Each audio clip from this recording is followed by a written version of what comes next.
ለህፃናትና እናቶች የተሻለ የተመጣጠነ ምግብ አገልግሎት እንዲኖር የባለሙያዎችን አቅም ማሳደግ እንደሚገባ ተገለጸ። በሰሜን ወሎ ዞን ሀብሮ ወረዳ በጤና ተቋማት የሚሰጠውን የምግብና ስርዓተ ምግብ አገልግሎት ጥራት ለማሳደግና ተደራሽ ለማድረግ ያለመ የባለሙያ ግንዛቤ መጨመር የሚያስችል ለጤና ኤክስቴንሽን እና ለጤና ጣቢያ ኒውትሪሽን ፎካል ባለሙያዎች ስልጠና ተሰጠ።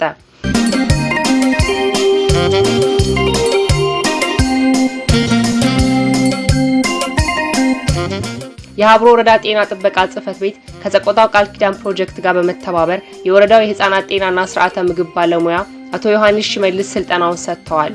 አቶ ዮሐንስ በስልጠናው ወቅት ዘመናዊ የምግብና ስርዓተ ምግብ አቅርቦት ስልቶችን፣ የተመጣጠነ ምግብ አዘገጃጀትና የህፃናትና እናቶች የተመጣጠነ ምግብ አጠቃቀም ላይ ሰፊ ማብራሪያ ሰጥተዋል። እንደ አቶ ዮሐንስ ገለጻ የስልጠናው ዋናው ዓላማ የባለሙያዎችን አቅም ማጎልበት፣ ባለሙያዎች በዘርፉ ያላቸውን ዕውቀት በማሳደግ በየደረጃው ለሚገኘው ማህበረሰብ ሳይንሳዊና ተጨባጭ የሆነ የጤና ምክርና አገልግሎት እንዲሰጡ ማስቻሉ ነው ብለዋል። ከዚህ በፊት በሰቆጣ ቃል ኪዳን ፕሮጀክት አማካኝነት በተመረጡ ቀበሌዎች የተገኙ ውጤታማ መልካም ተሞክሮዎችን ለሌሎች ቀበሌዎች በማስተዋወቅ ስራውን በስፋት ማስቀጠልና በተለያዩ አካባቢዎች የተገኙ ውጤታማ የምግብና ስርዓተ ምግብ ተሞክሮዎችን በጋራ በመወያየት ችግሮችን በመለየትና በመፍትሄዎች ላይ በመስማማት የአገልግሎት አሰጣጡን አንድ ወጥ በማድረግ ወደ ተግባር ለማግባት የሚያስችል ስልጠና መሆኑን ተናግረዋል።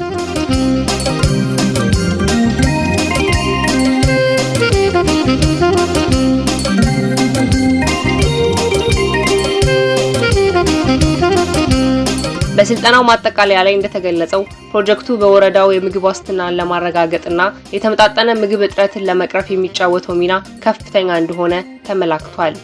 ሰልጣኞቹ በሰጡት አስተያየት የቀሰሙትን ዕውቀት ወደ ተግባር በመቀየር በየቀበሌያቸው ለሚገኙ እናቶችና ህፃናት የላቀ አገልግሎት ለመስጠት ዝግጁ መሆናቸውን ገልጸዋል። የሰቆጣ ቃል ኪዳን ፕሮጀክት አስተባባሪ አቶ ደስዬ ወርቁ ፕሮጀክቱን እያከናወነ ካለው ዘርፈ ብዙ ተግባራት መካከል በጤናው ዘርፍ በተለይም በአመጋገብ ስርዓት ዙሪያ ያሉ ግንዛቤዎችን በመጨመር በቀጣይ እነዚህን የቅንጅት ስራዎች የህብረተሰቡን የጤና ሽፋን ከፍ እንደሚያደርጉት እና የተሻለ የጤና ስርዓት እንዲኖር በትኩረት መስራት እንደሚገባ አሳስበዋል።